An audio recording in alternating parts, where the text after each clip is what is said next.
नमस्कार शेतकरी बांधवांनो, जर तुम्ही किंवा तुमच्या ओळखीतील कोणी संजय गांधी निराधार योजना व श्रावण बाळ योजना किंवा विधवा पेन्शन योजनेचा लाभ घेत असाल तर हा व्हिडिओ तुमच्यासाठी लाईफ चेंजर ठरणार आहे। सरकारने 29 मार्च 2026 रोजी एक अत्यंत महत्त्वाचा शासन निर्णय म्हणजे GR जारी केला आहे। आता फक्त कागदपत्रे देऊन चालणार नाही, तर सरकारी अधिकारी थेट तुमच्या घरी येणार आहेत आणि तेही नुसते येणार नाही तर तुमच्या घराचे जिओ टॅगिंग सुद्धा करणार आहे। हे नवीन नियम नेमके काय आहे, कोणत्या चुकांमुळे तुमची पेन्शन बंद होऊ शकते, हे सर्व आज आपण अगदी सोप्या भाषेत पाहणार आहोत। व्हिडिओ शेवटपर्यंत पहा, कारण ही माहिती तुमची पेन्शन वाचवू शकते। मित्रांनो, सामाजिक न्याय विभागाने प्रक्रियेत पारदर्शकता आणण्यासाठी काही मोठे बदल केले आहेत। सर्वात मोठा बदल म्हणजे आता तलाठी किंवा ग्रामसेवक तुमच्या घरी प्रत्यक्ष भेट देतील। तुमच्या आर्थिक स्थितीची पाहणी केली जाईल आणि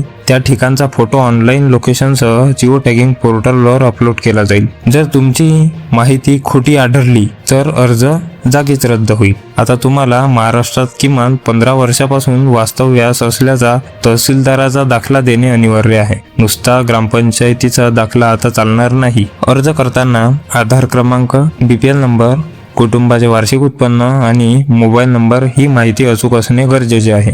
विशेषतः दिव्यांग बांधवांसाठी UDID कार्ड अनिवार्य करण्यात आले आहे। आता नजर टाकूया आवश्यक कागदपत्रांवर। तहसीलदारांचा 15 वर्षाचा रहिवासी दाखला, उत्पन्नाचा दाखला आणि रेशन कार्ड, ओळखीसाठी आधार कार्ड आणि मतदान कार्ड, आणि विधवा महिलांसाठी पतीचे मृत्यूपत्र, तर दिव्यांगासाठी अपंगत्वाचा दाखला। बँक खाते आधार लिंक असणे सर्वात महत्त्वाचे आहे, कारण पैसे थेट DBT द्वारे जमा होतील।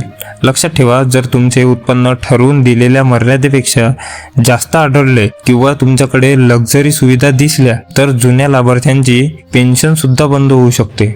त्यामुळे आपली कागदपत्रे अपडेट ठेवा। सरकारचा हा निर्णय पात्र आणि गरजू लोकांनाच लाभ मिळावा यासाठी आहे। जर तुम्हाला हा व्हिडिओ माहितीपूर्ण वाटला असेल तर आपल्या गरजू मित्रमैत्रिणींना नक्की शेअर करा। अशाच नवनवीन सरकारी योजनांच्या अपडेटसाठी आपल्या योजना मित्र चॅनलला सबस्क्राईब करून बेल नोटिफिकेशन नक्की ऑन करा। भेटूया पुढच्या व्हिडिओमध्ये, तोपर्यंत धन्यवाद।